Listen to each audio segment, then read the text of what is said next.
Thank you all for joining us today on a cold, rainy sort of day here in Winston-Salem. Hopefully you have a little bit better weather where you are. But I'm really excited to talk to you today about a little bit about the history of independent bookstores and how we got to where we are. A little bit about some trends that are going on and have been affected due to this year and COVID, and what they look like going forward. And then I'm going to talk specifically a little bit about bookmarks and our history and how we have worked with libraries and others in the community and how we have handled COVID. So I'm going to share some slides with you so you don't have to look at me for an hour here. All right, hopefully everybody's seeing that. So I'm going to first talk a little bit about the history of bookstores. I'm going to take a little break after that. And if there's any questions about that specifically, I would love to answer those questions then, and then we'll do some more questions at the end.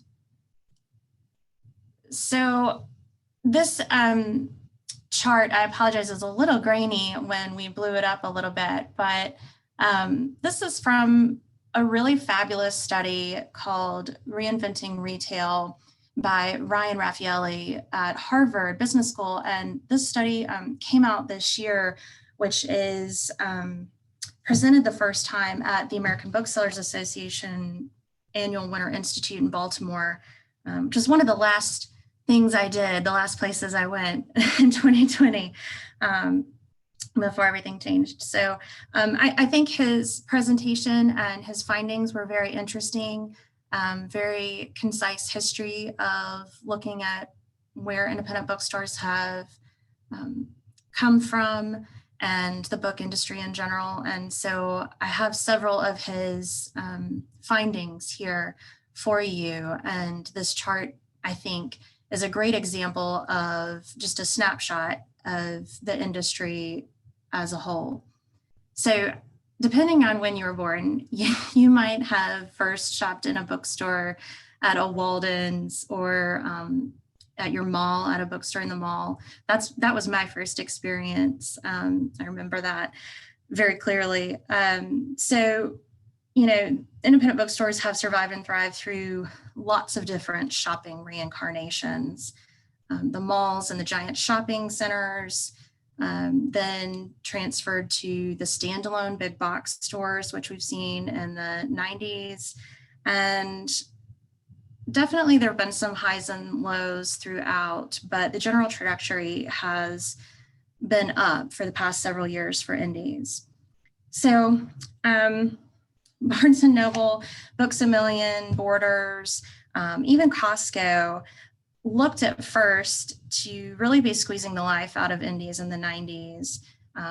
Amazon came on, and so with the birth of e-commerce, you know, that was a further threat. So Borders actually went from having 21 stores in 1992 to 256 superstores in 1999.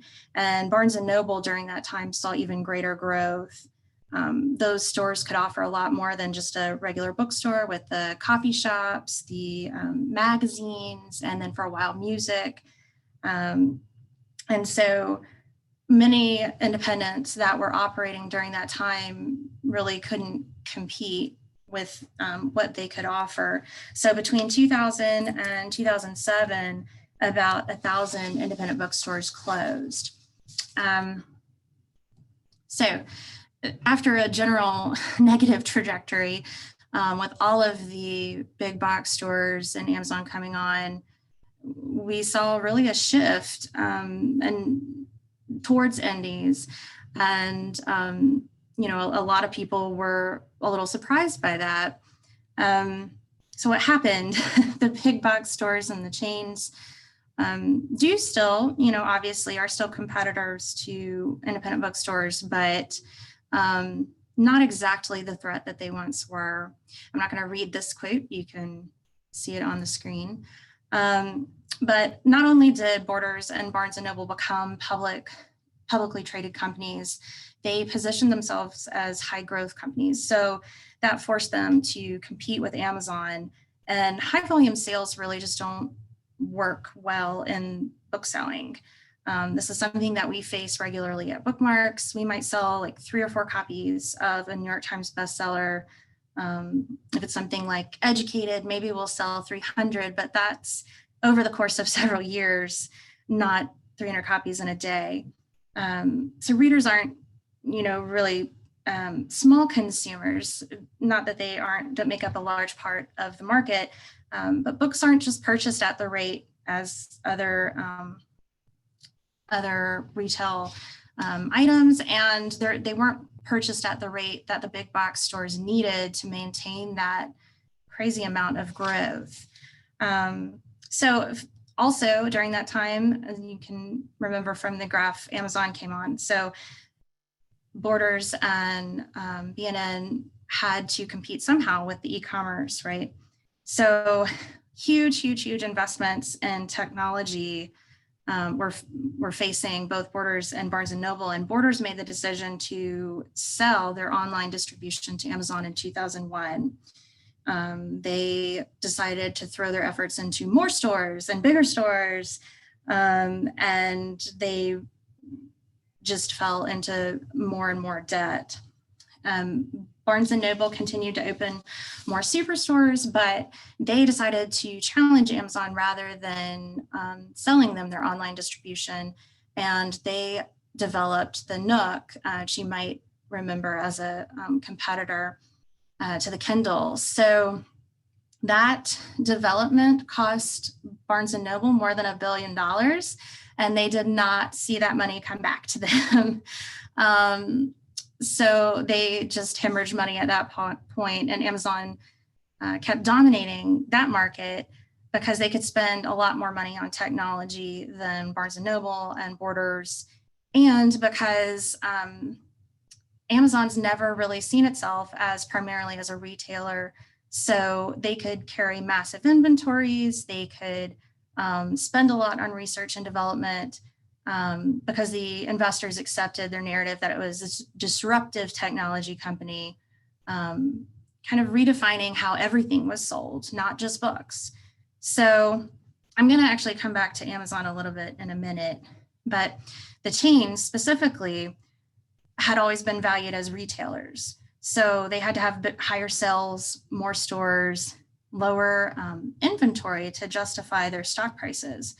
So because investors viewed them as retailers, they had to sell more and more books, right? So to demonstrate the higher profitability that they needed, they had to turn over more copies of their books. And that just was not happening at the volume that they needed it to. And if you remember going into a Borders, or if you have a Barnes & Noble near you, that's one of those giant stores, it's a lot of inventory to keep up with. There's a lot of overhead in operating one of those 50,000 square foot stores. So between 2009 and 2018, after kind of a little bit of a collapse of the big box threat, independent bookstores proved to be a lot more resilient than people originally expected them to be. The American Booksellers Association reported 49% growth in the number of indie booksellers from 1651 in 2009 to 2470 in 2018. And according to Ryan Raffaelli in his Harvard report, he identifies 3 things that helped contribute to that growth. Community, he calls them the 3 C's: community, curation, and convening. And I think this is really a great parallel for libraries as well.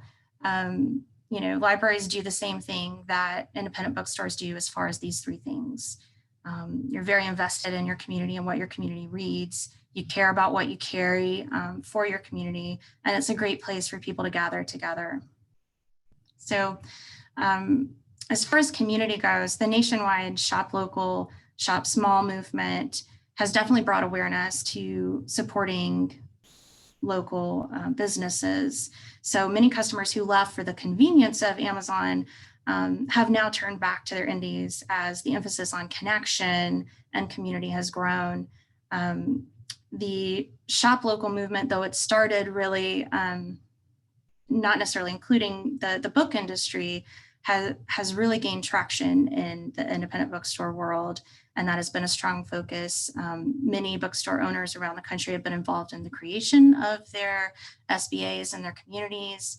And if not involved in the creation, they're very, very much involved in the sustaining of those organizations.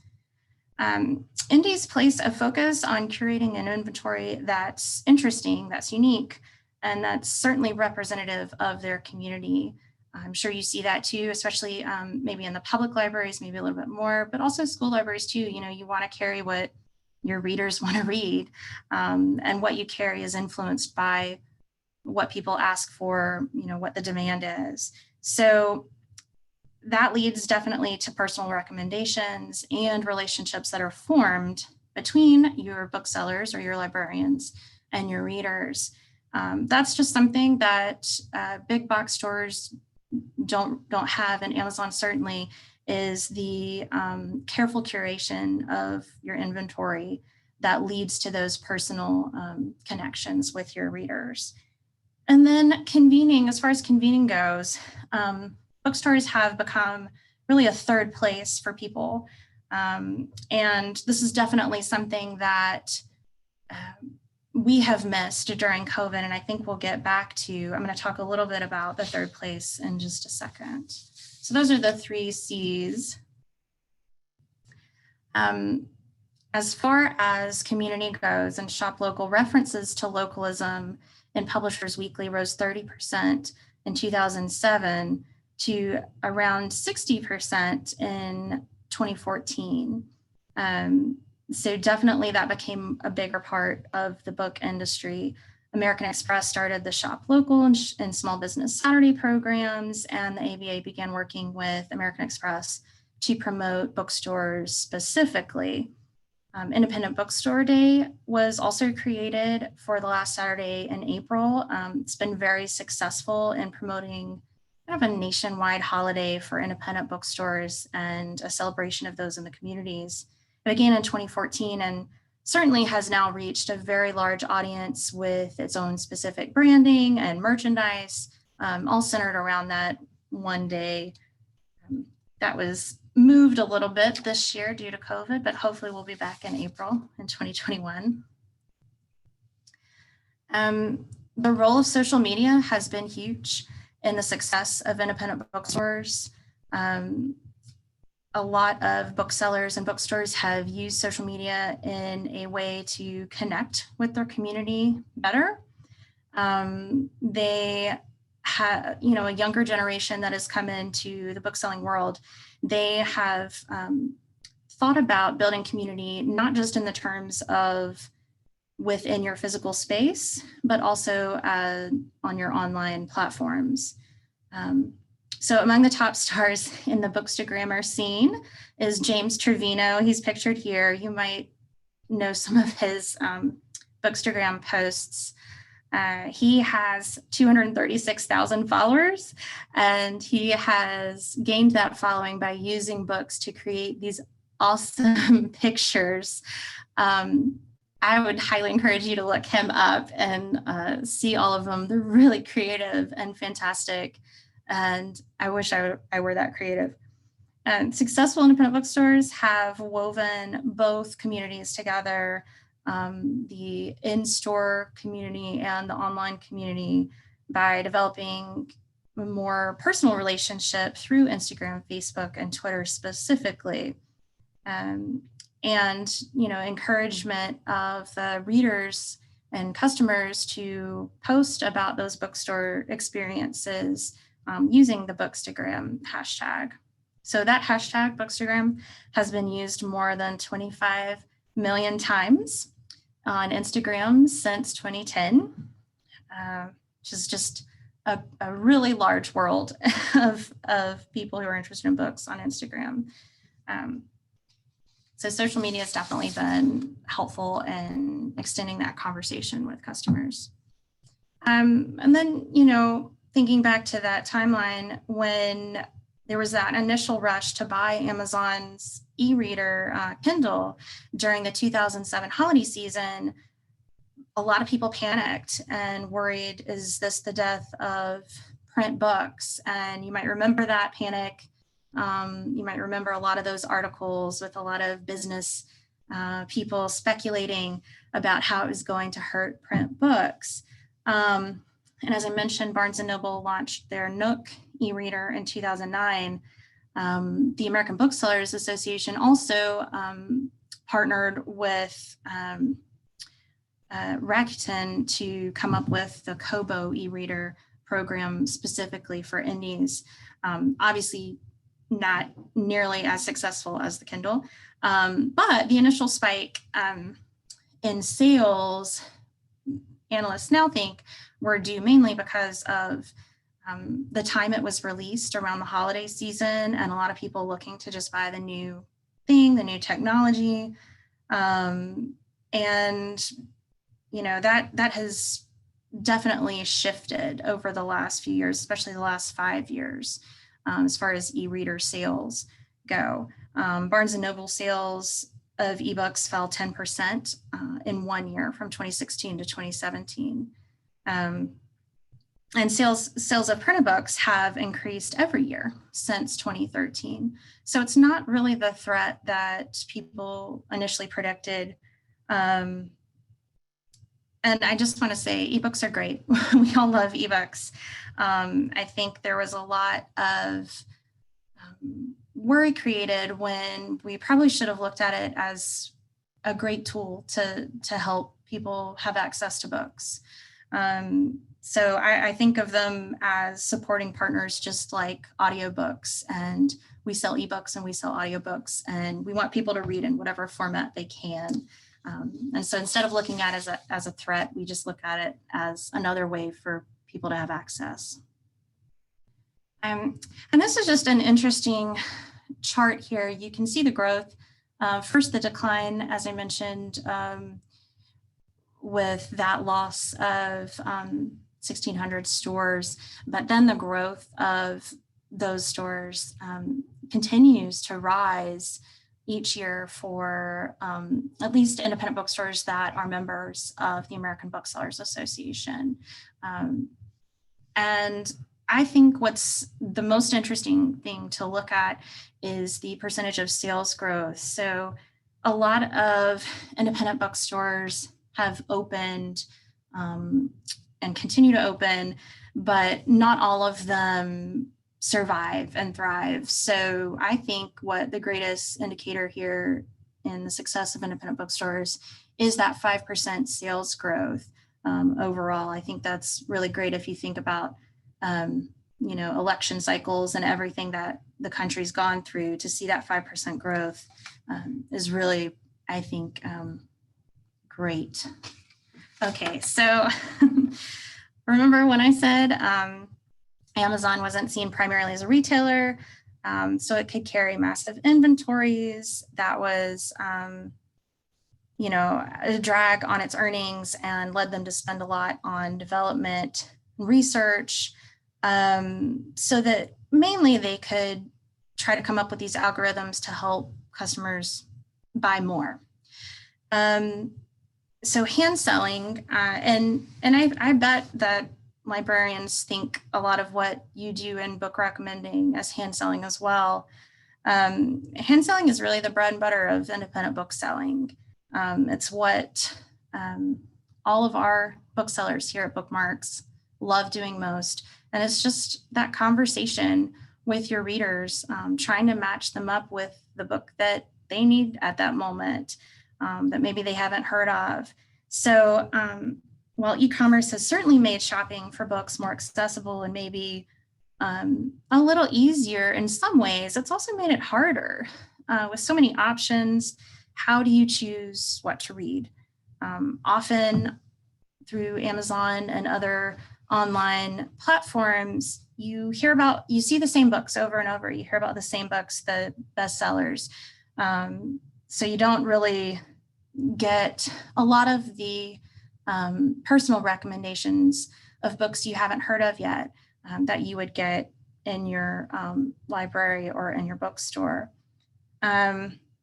So this year, especially, I'll say online book selling certainly has increased, but as far as making it a little bit harder for people to shop, we've had such an increase of people purchasing not quite the right title that they're looking for. They have an idea of what they're looking for and they type that into the search, and they might end up with, a self-published book or something that's sort of related. We had a lot of people accidentally buy CDs or large print instead of the new hardcover edition. It's just a little bit harder online than seeing those books in person and having someone actually help you get to that point. Rather than stocking the large inventories that big box stores do, independent booksellers have really mastered the art of curating and hand selling that curated inventory. And like most of the other independent bookstores I know, Bookmarks really does pay a lot of attention to what our community is interested in, what are trends in what people have been looking for, what's selling. If things stop selling, then maybe we need to make room for some new books. Prior to opening, we actually did a lot of learning on what our community liked to read. And that was, really helpful to start with our initial inventory, but through the past 3 years, we've also spent a lot of time analyzing that, and we handpick every book that comes into the store. So this picture right here is of our bookseller, Lisa. Lisa has been with us since we opened the bookstore in 2017.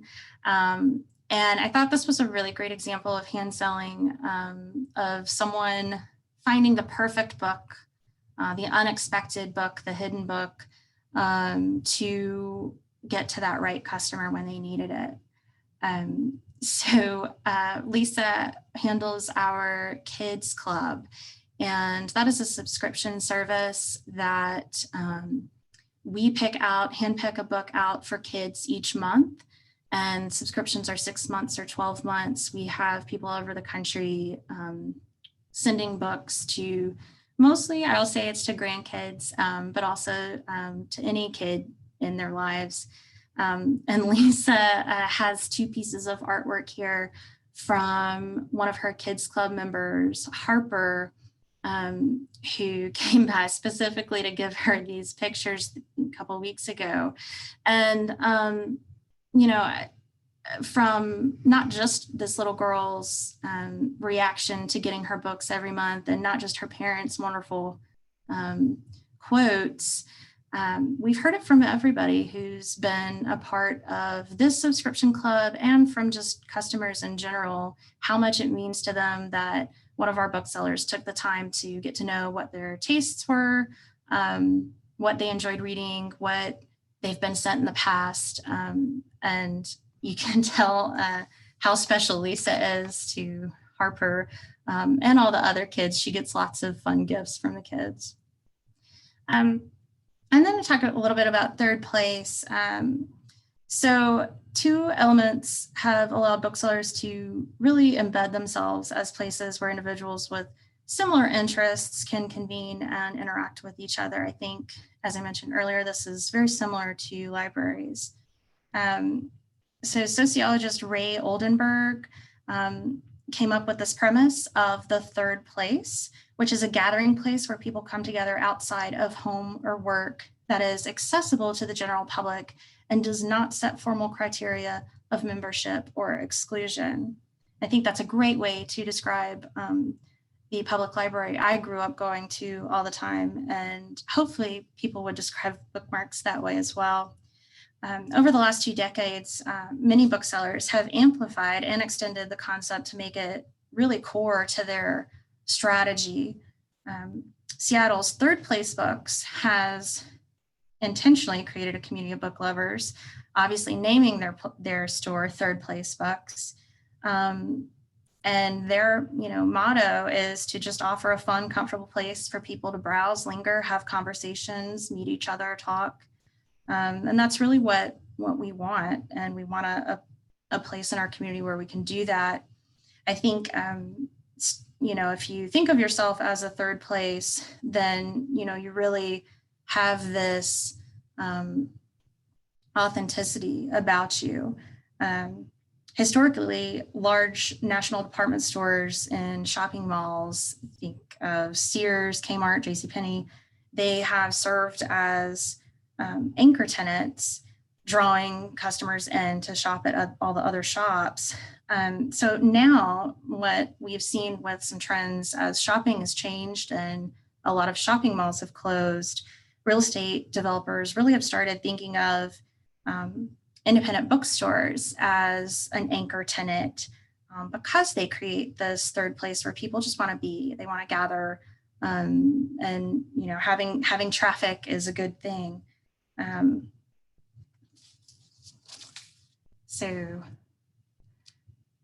Prior to opening our store, I will say, before I move on, there have been several independent bookstores in the history of Winston-Salem. There was not one currently and hadn't been in quite some years in downtown Winston-Salem. And our president of the Downtown Winston-Salem Partnership told us that he would always feel singled out when he went to national conferences, that people would kind of look at him funny when he said that we didn't have an independent bookstore downtown, because so many people who are involved in cultivating the downtown areas of different cities really feel that a downtown bookstore is such an essential part of that community space. So I thought I loved hearing that and thought that helped when we tried to open the store. So there are still challenges, obviously. It's not all been happiness and profit for independent bookstores. There's still, same challenges still remain. Obviously, the minimum wage increases and cost of living increases have become higher and higher, and that's become a little harder for independent bookstores to support their employees. There's been a lot of push in recent years with the ABA to help find ways to make bookselling a sustainable, a viable career for people, to attract younger booksellers.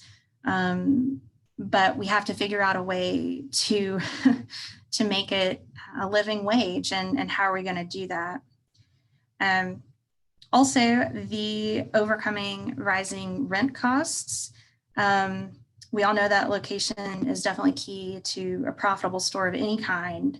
And in many cases, those desirable locations, especially if they're downtown like we are, they're growing so much that it's hard to afford the rent increases.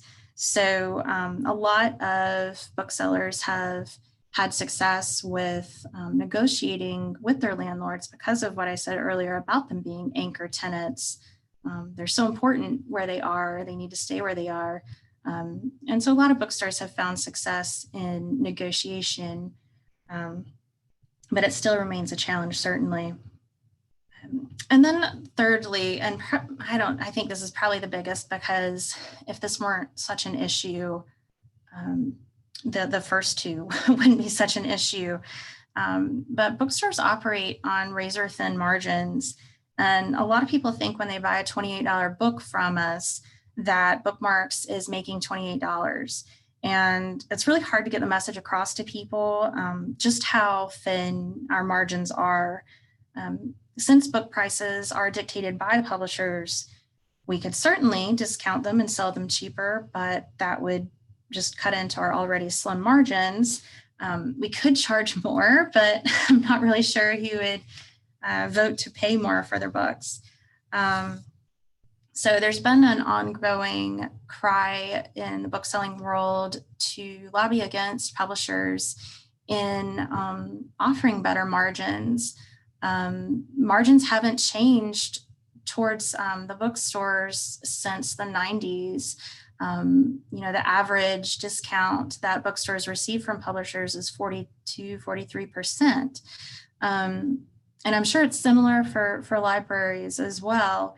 You get a little bit better discount from dealing directly with publishers, and an even smaller discount when you deal with wholesalers with, Ingram or Baker and Taylor. So, it's it's definitely a difficult situation. Publishers definitely want to keep making money, but the independent bookstore world is such a huge part of how so many of their smaller titles, their newer titles, their debut authors, all of those books are introduced to readers in independent bookstores. So there needs to be a little bit of a negotiation there.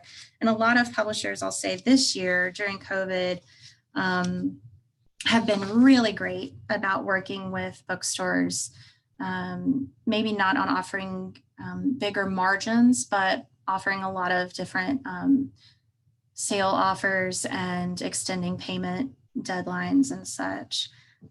So that has been one thing that hopefully we will see continue to change. I'm going to just take a second right there, and I don't know if anybody had any questions so far. I don't see anything in the chat. Doesn't look like anything yet. But yeah, if anyone has questions, feel free to put them in the chat at any point. But I think you're good to. Okay, I'm going to talk to you specifically about bookmarks a little bit and how we kind of fit into this. We are a little different, and we are more than a bookstore. We started off as a book festival specifically. Bookmarks was a project of the Winston-Salem Junior League. The Junior League in 1996 started focusing on literacy and early childhood literacy. And so a lot of programs came out of that, that grew.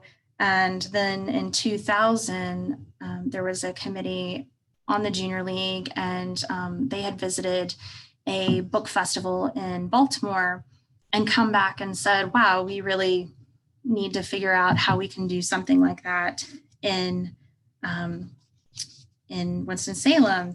So there was a lot of planning obviously involved to create that first book festival, which started in 2004. During that time of planning in those 4 years, they held some author events to kind of gain interest. I think they had Nicholas Sparks and Kay Gibbons and a couple of other Southern authors visiting. And then in 2004, we had our very first festival. They hosted 100 authors at that first festival with thousands of attendees.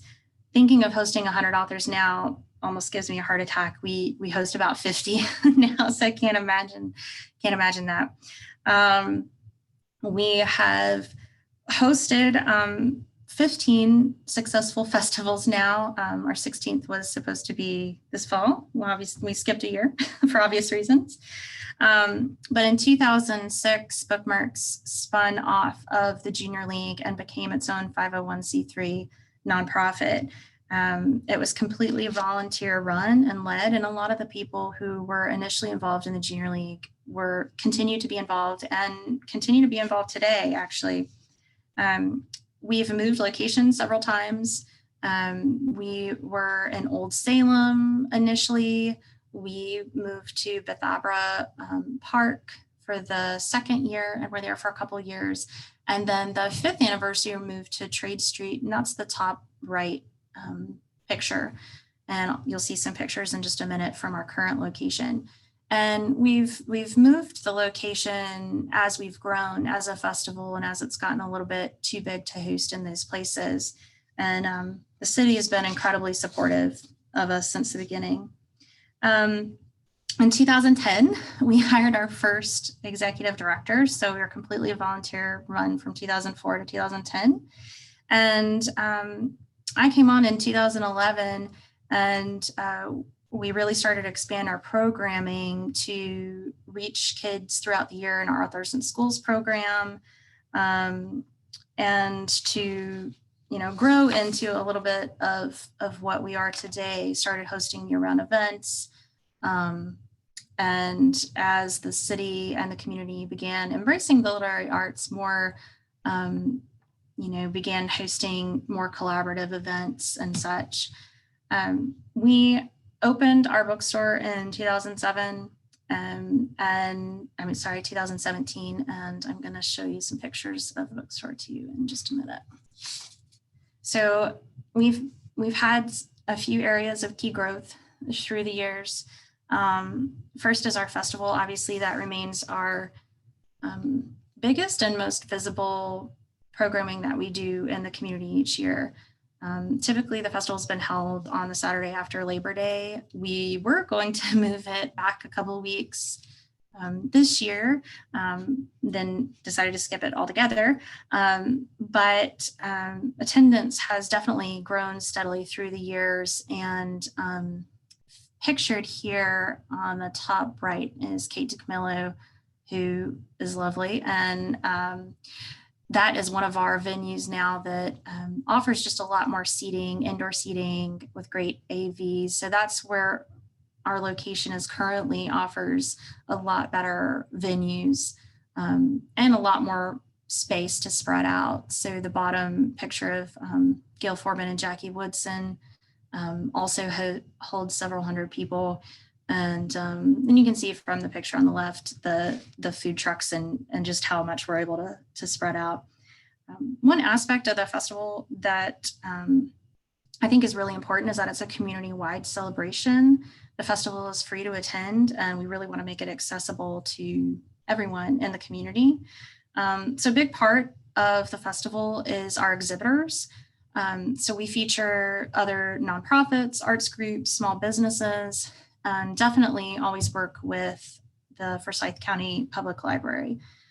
We've worked with them for several years on their On the Same Page program, always having one of our staff on the committee for the On the Same Page program, helping them with that selection process and any supportive programming that we can do. We have for several years hosted an On the Same Page program at the festival, specifically highlighting the library and what they do. And I think that's a really important relationship for people in the community to see your local bookstore and your local library partnering together on things. We have the same goal to create a community of readers in Winston-Salem. So it's always great when we can work together on things. And it's great for the community to see the representation at the festival of these other groups and of the libraries. Another area is our school programming. So at first we called this Authors in Schools, and we concentrated mainly on sending authors into our surrounding public schools on the Friday before the Saturday festival. And that was the only time we sent authors into schools. And that really continued until about 2011, where we started to think about year-round programming with the schools. We've tried several different things. We've worked with a few schools for more programs. We've tried to reach all of the public schools in our district. There are 80 K through 12 public schools in the Winston-Salem Forsyth County schools. And we have worked with all of them. So the year-round author visits really became possible as we started getting more into selling books and being in the book selling business. That offered us connections to publishers and more connections to authors, and helped us develop relationships with both to help us provide these author visits to schools. We don't charge schools for author visits. We instead try to help cover those costs. So we try to get authors who are on tour for new books, or North Carolina authors, Winston-Salem local authors, depending on, lots of different factors, but we always try to connect the author to the curriculum, studied in the schools to make it have a little bit more of an impact. So if somebody, I think it's fourth grade, that studies North Carolina history, then we've got some great options for authors who can come talk to them specifically about that. So it really became more bookmarks in schools as we expanded from just author programming. We've added several things. And before we go on, I just want to mention Alan Gratz here in this picture, a fabulous North Carolina author that we love hosting. He's so fantastic with kids.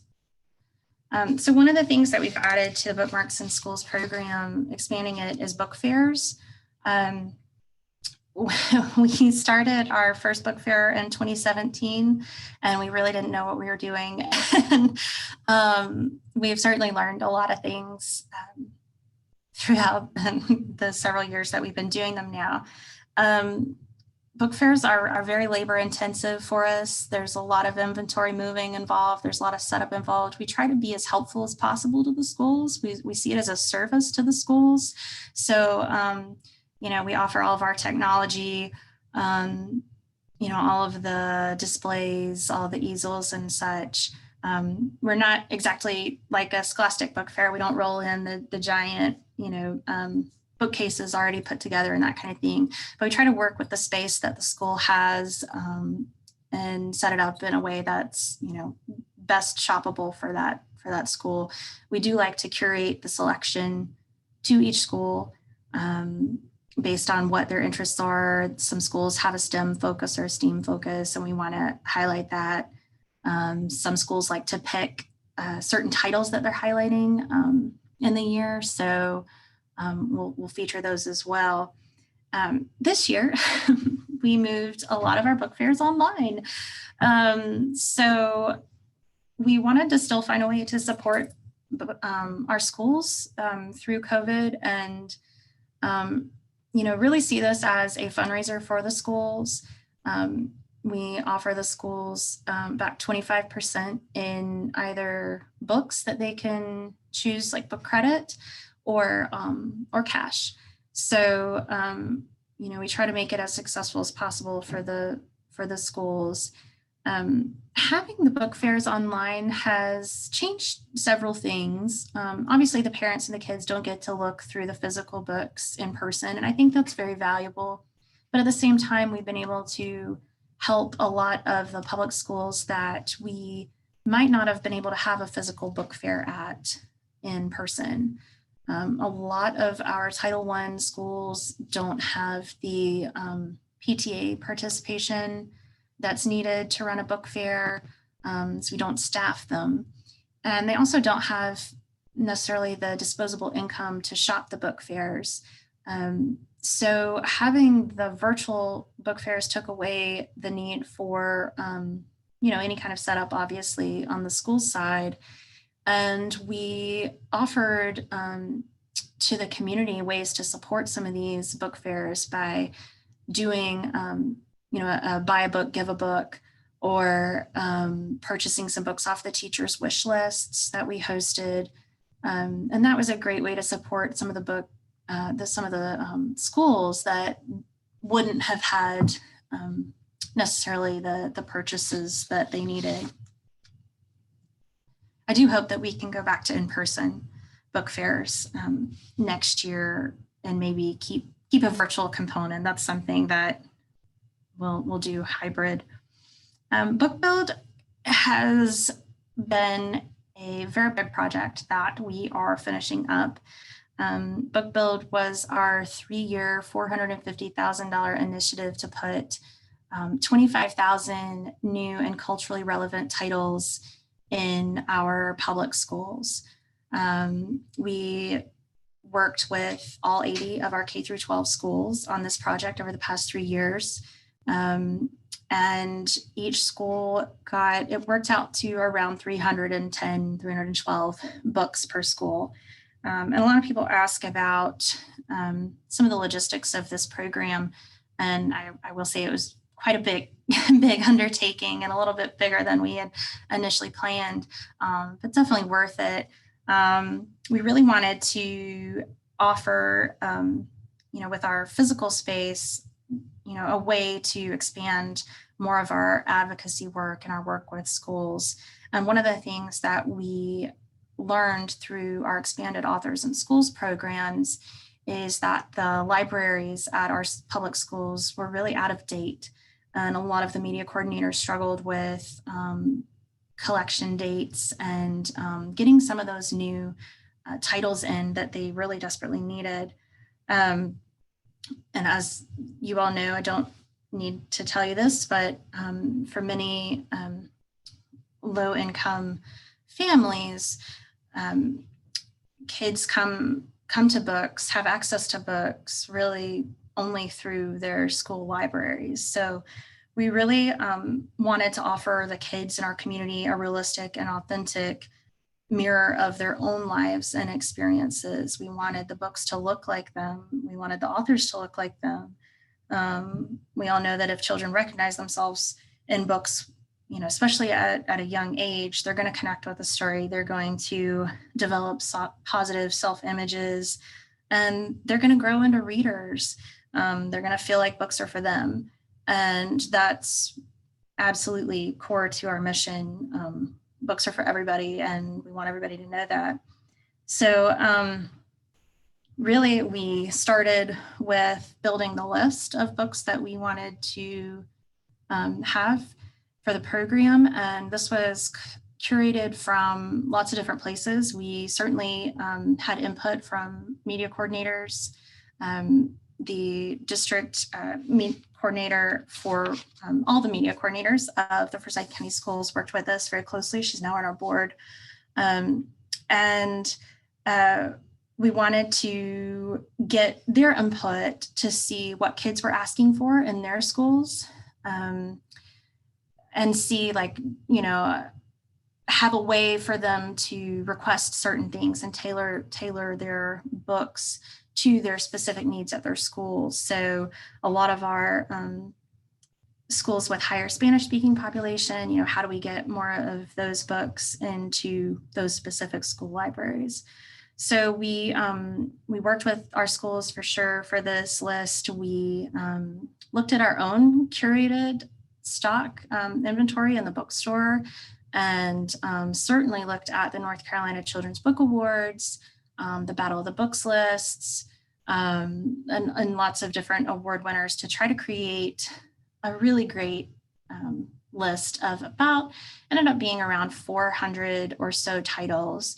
That list was then sent out to each school media coordinator, and they were able to look through that list and say, I really don't need these 10 titles, but I would love to have 2 or 3 titles, of wonder or whatever book that they were specifically studying in school.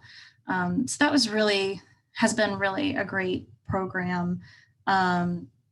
We also, in addition to just providing the books, we didn't want to say, here, media coordinator, have 300 books, have fun processing them and finding the time to put them on your shelves. We know that takes a lot of time, and time that doesn't exist for a lot of our librarians. So we built into the budget help to process the books at our central office. Our Bookmarks volunteers went and covered the books, got them ready for processing, and then we paid school employees to process the books so that they would arrive at the school completely ready to go on the shelf. That was really important to us. We want the kids to have immediate access to the books. So that we hope was a good service to our school friends. The other piece of it was providing an author visit, and you can see the lovely Carol Boston Weatherford. She's so great, and a North Carolina author too. Visited several of our book build schools to talk about her books that were included in the book build list, and Freedom in Congo Square was one of those books.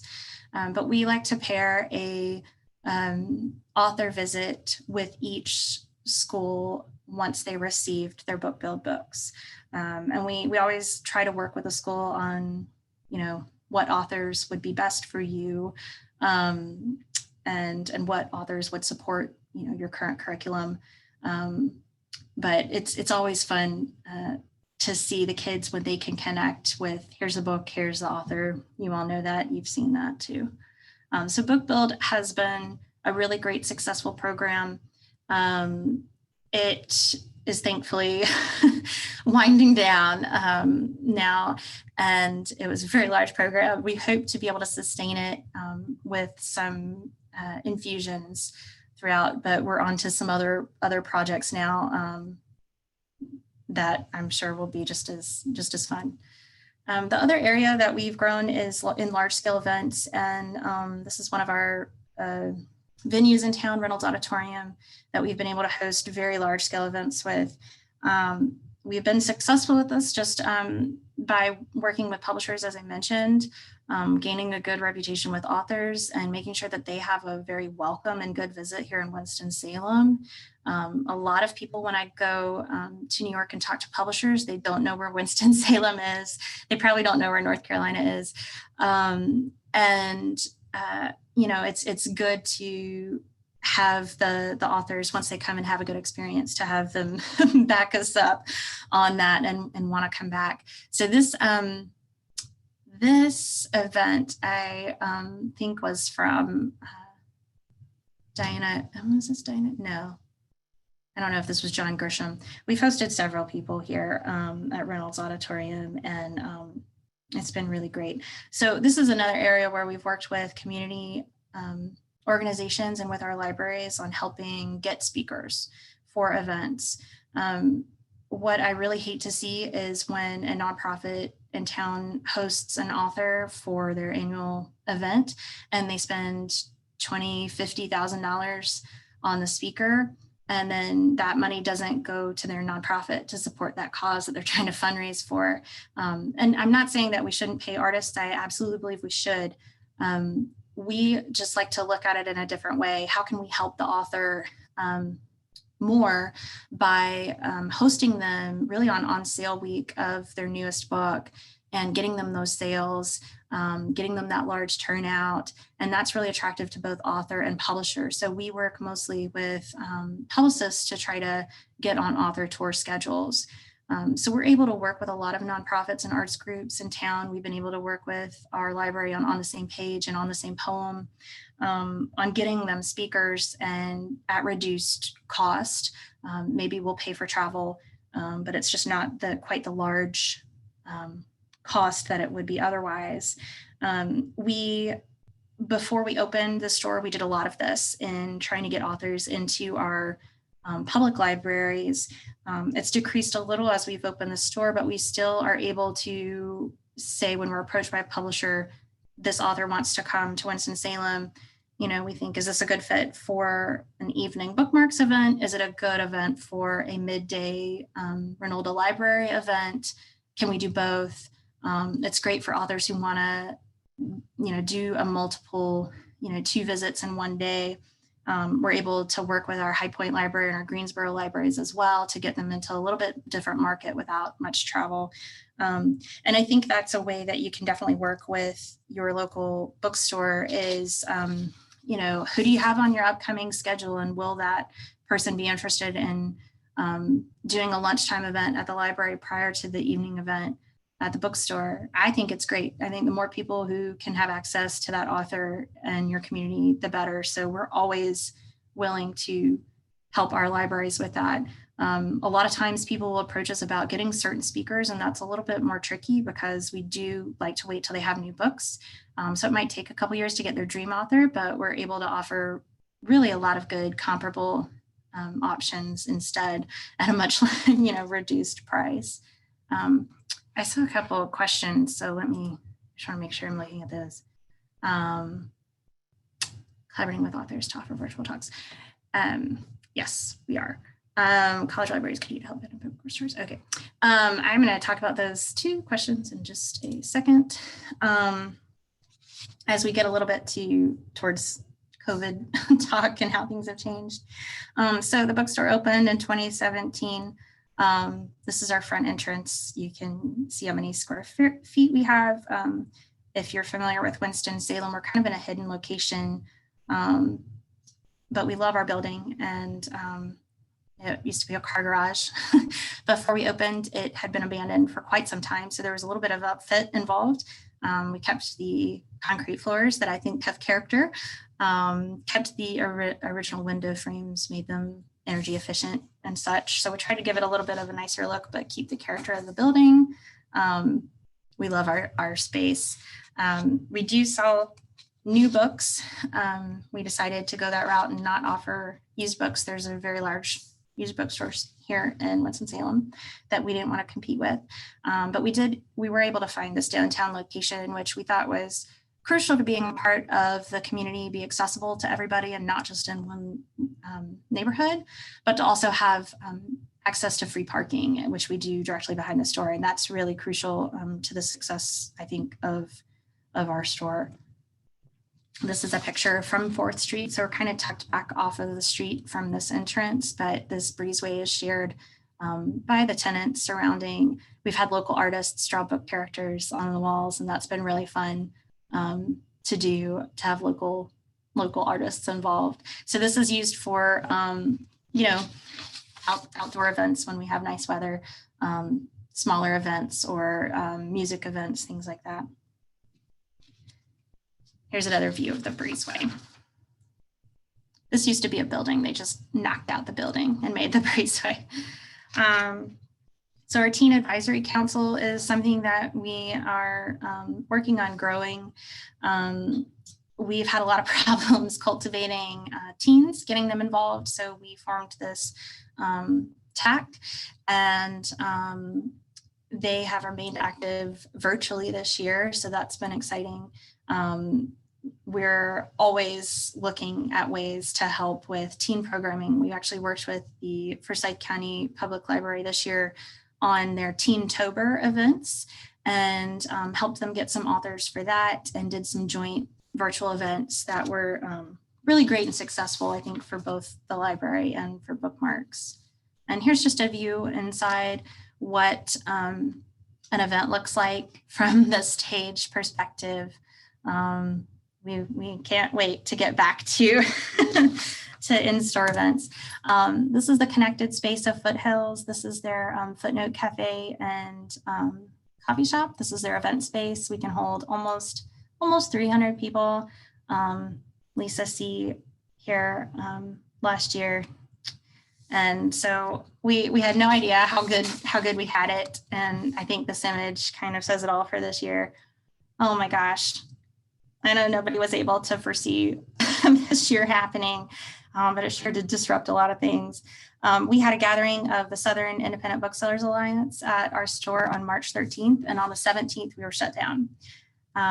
So we, that was obviously very disruptive. We didn't have to let any of our employees go, but we didn't have hours for them for several months. So that was, our biggest goal and biggest concern getting through COVID is how to keep our employees employed. So we tried lots of different things. We were able to bring some employees back in May when we started curbside pickups. And then we started appointments in June, and that has continued till now. We do appointments and are open for walk-ins. So we did get a PPP loan, which was great. Let me go back. A lot of stores haven't opened still. So a lot of independent bookstores are still struggling with, in the larger cities with how to be there for their community. Most are still doing curbside, and certainly all are pretty much doing online ordering and shipping all over. Our online orders and shipping has increased 500% this year from last year. And one thing that we have definitely learned is that there was a lack of cross-training among our staff on how to do specific tasks. And that has been something we've been working on for sure. So virtual events obviously have been a very big part of what we've done. And our first few were very shaky and we've learned a lot. We've done 120 virtual events since March. We have tried a lot of different things. We've worked with local authors, we've done story times, we've done workshops for different ages. We've tried specific topics like online cooking demos and music talk. It was definitely all new territory, and I just wanted to try everything and see what worked for our people. So our first virtual event was Kidlit Trivia with Stacey McAnulty. We had about 50 households participate. We've done monthly book trivia, which is something that we do in the store anyway, in person. That has moved to virtual and has probably gained an audience there as people have been able to join from around the country. Some of the new things that we've tried is a way to stay connected with the community with personal recommendations, and that hand selling aspect that we've really lacked this year is an event that we call Insight. And it usually is around some topic, but like spring books or winter books, you know. So it's our staff recommending a handful of books that they are very excited about, either that are coming out soon or recently come out, some books that you might have missed. And those are really popular with our customers to get those personal recommendations. We have started a series called Murder and Margaritas, which is a mystery thriller series. And we have featured authors in conversation for that series. We really hope to have margaritas in person at that event one day soon. We've done an event called Show and Tell Shelves, where we've invited our customers and anyone who wants to participate to a Zoom event where people show off some books on their shelves at home. And that's been a really fun thing to do. We haven't done one in a while, and I'd love to do one again soon. So it was just really fun to see, you know, what's at everybody's home. You know, we're not able to visit people inside their homes. So having that little personal touch was really fun. We had a lot of authors reaching out to us saying, you know, I know that bookstores are struggling right now. How can I help? Do you want me to do any virtual programming? One of those authors was Frances Mays. So we were able to have for her new travel book, Always Italy, a really fun event with her in her home chatting about the book and about Italy, and with her co-author who was in Italy. And that was just a really fun thing. One other thing that we have started this year is our romance book club. This, along with the Murder Margaritas, we've seen an increase in genre readership this year. And I know that's probably true nationwide. So people are looking a little bit for an escape. And so the romance, contemporary romance has really grown in the book industry the past few years. And libraries have always been so good about being inclusive to romance readers, but independent bookstores have not traditionally. So that's been a shift in indie bookstores that we've definitely learned from y'all. We started our romance book club in February for Valentine's Day with an author that we had in the store, but every event, every monthly gathering for that book club since has been virtual. That's something that's going to remain virtual as we go transition into 2021 and on, because we've gained a readership all over the country, and because we've been able to feature the author at every book club discussion. So really kind of unintentionally at first in March or April, we were going to do I think what was it, one of the bromance books, and the author had reached out to the publishers, had seen it listed, and the publisher said, hey, do you want this author to come to the event to talk? And we're like, yeah, sure. It happened again the following month, and we're like, okay, well, maybe we should reach out to these authors in advance. So like I said, a lot of authors are really interested in connecting with audiences right now and are more willing to do virtual events than they ever were doing in-person events. So it doesn't matter if we've had 20 people at Romance Book Club or 12, they've loved it and they've had a great time and an intimate discussion about their books, and they've all been really fun. So some of our highlights obviously featured here on the screen, Ya Jesse and Brian Washington. That was a pairing that we wouldn't have been able to have in person because we had booked Ya Jesse to come in September for Transcendent Kingdom, and Brian Washington would not have been able to participate. Same thing for Frederick Bachman down below with Mary Lara Philpott. He joined us from Sweden, so that was pretty cool. The good thing about virtual landscape was having so many authors who were able to join from around the country. The biggest thing that I learned from virtual events this year was to not be afraid to ask. There were so many authors that I never thought we'd be able to host, like Kevin Kwan for his new book. We hosted Ishmael Bea. We hosted Aaron Brockovich this year. We hosted Margaret Atwood in conversation with Madeline Miller in November, and that's just blows my mind.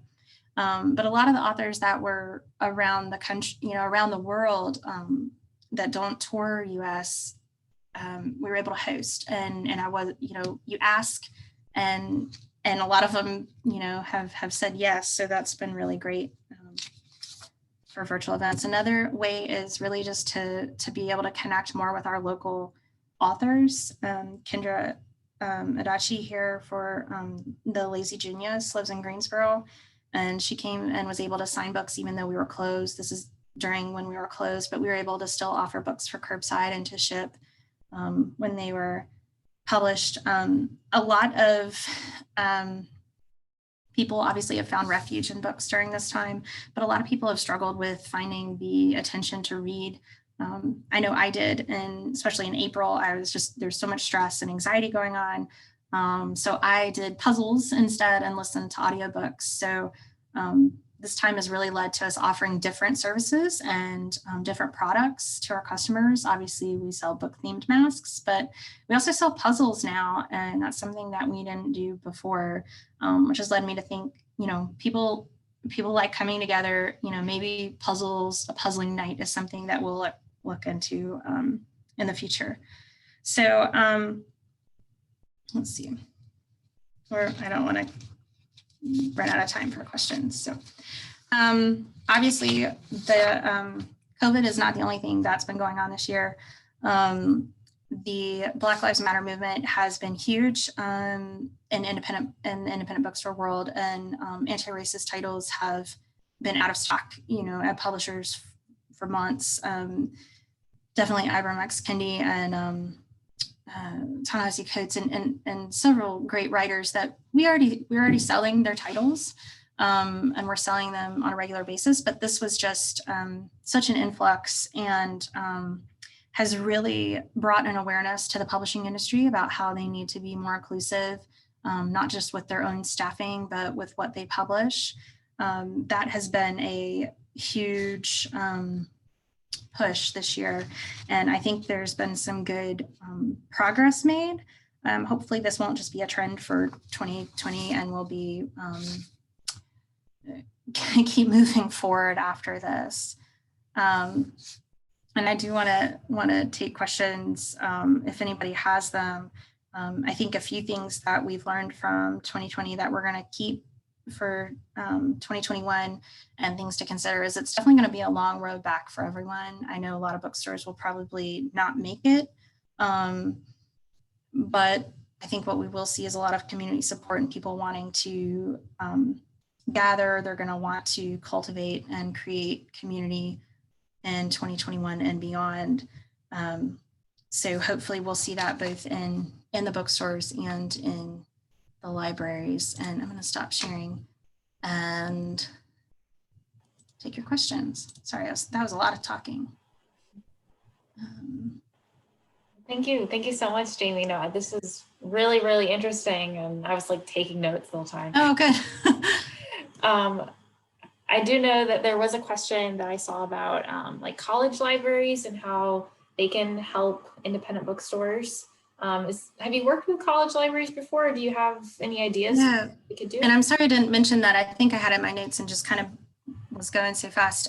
We work very closely. So Winston-Salem has like 10 colleges and universities within 40 miles of us. So here in town, we work very closely with Salem College, with Wake Forest University, We work with High Point University, Winston-Salem State, School of the Arts. So, and each relationship is different, and what each school needs is different.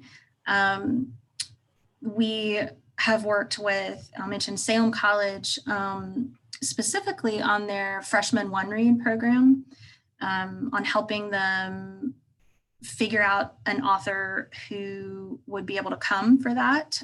So we usually start that discussion in March to May and figure out what are some good books that are coming out that would be appropriate for an incoming freshman class to read, and then can we help you get the author to come? And we've done several collaborations like that. Zinzi Clemens was the last one. Gosh, I don't know if it was last year or the year before, at Salem College, where we helped get them, Zinzi, to come for talk to the freshmen and then do an event at the festival as well. So we're always looking at ways we can work with the schools. If Wake is hosting an author through their English department, through their speaker series, whatever it is, we always like to offer help in promotion of those events and selling books at those events.